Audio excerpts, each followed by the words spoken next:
ஓம் சாந்தி.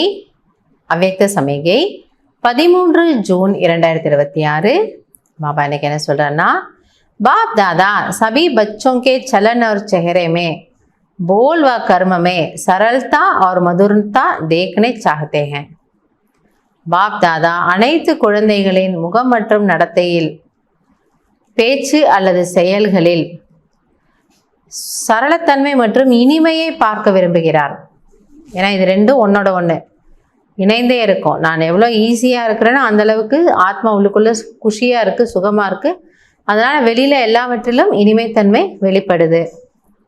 अगर आवेशता या थकावट के कारण थोड़ा भी बोल मधुर नहीं है, चेहरा मधुर नहीं है, सीरियस है, तो गुण संपन्न नहीं कहेंगे.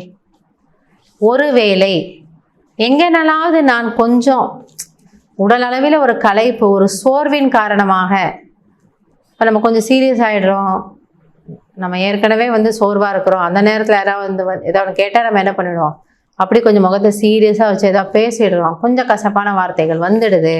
அல்லது ஒரு ஆவேசத்தன்மை, என்னுடைய குணம் அப்படி இருக்குது, அப்போ நான் சரியான வார்த்தைகளை பேசலை, பேச்சு இனிமையாக இல்லை அப்படின்னா அப்பையும் பாபா என்ன சொல்கிறாரு, குணம் நிறைந்தவர்கள்னு உங்களை சொல்ல முடியாது.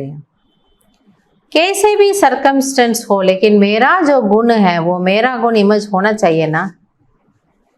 அதுக்கு என்ன ஒரு உதாரணம் கொடுக்குறாருன்னா பாபா, மற்ற எல்லா விஷயங்களையும் நம்ம சொல்லி என்னோட நேச்சர் அப்படிங்கிறோமா.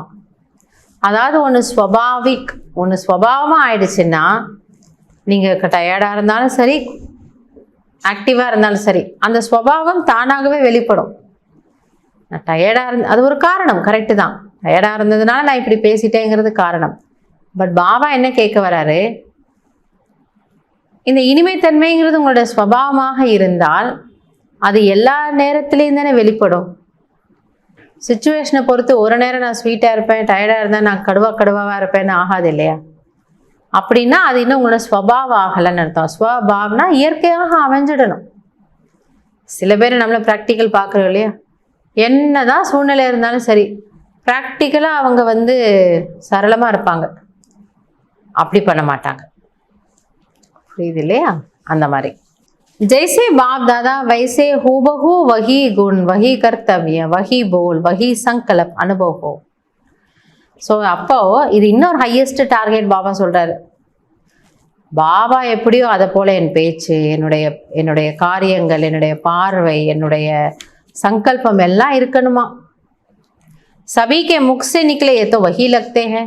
ஸோ நம்மளை பார்க்குறவங்களுக்கு ஃபீல் ஆகணுமா, இவங்க அப்படியே பாபா போலவே இருக்காங்களே, பாபா இப்படி தான் இருந்திருப்பார் போல இருக்கு, அதை நான் இவங்க மூலமாக பார்க்குறேன், எவ்வளோ ஸ்வீட்டாக இருக்காங்க, எவ்வளோ அன்பாக இருக்காங்கன்னுட்டு நம்ம பார்த்தா வரணும் அப்படின்னு பாபா எதிர்பார்க்குறது சொல்கிறார். கொஞ்சம் பெரிய டார்கெட்டு தான், ஆனால் நம்ம முயற்சி செய்யலாம். 100% அந்த அளவுக்கு ஆகிறதுக்கு முயற்சி செய்தால் அட்லீஸ்ட் 90 ரீச் ஆகும் இல்லையா. இந்த பிரம்மா பாபா எப்படி இருந்திருப்பார், எவ்வளோ ஸ்வீட்டாக இருந்தார், அவர் எங்கேயுமே கசப்பாக இருந்தார், இன்றைக்கி பாபா திட்டி விட்டார் என்ன அப்படின்லாம் நம்ம சொல்லவே இல்லையே, அந்த மாதிரி நம்ம கேட்டதே இல்லையே. ஆனால் அவருக்கும் நிறைய சேலஞ்சஸ் சுச்சுவேஷன்ஸ் இருந்தது. அந்த சுச்சுவேஷனில் நம்ம இருந்தோன்னா நமக்கு எவ்வளோ கசப்பாக இருந்திருப்போன்னு நமக்கு தெரியும். ஆனால் அவர் அப்படி இல்லை. அப்போ அவர் எவ்வளோ கியான் புரிஞ்சிருந்திருப்பார், எவ்வளோ சரளத்தன்மையை கொண்டிருப்பார், எவ்வளவு பகவான் மேலே நிச்சய புத்தி, நிறைய கியான். அதனால தான் பாபா என்ன சொல்லார், நீங்களும் அவரை போலவே என்ன ஆகிடுங்க, மதுரமானவர்களாக, இனிமையானவர்களாக ஆகுவதற்கு முயற்சி செய்யுங்கள். நல்லது. ஓம் சாந்தி.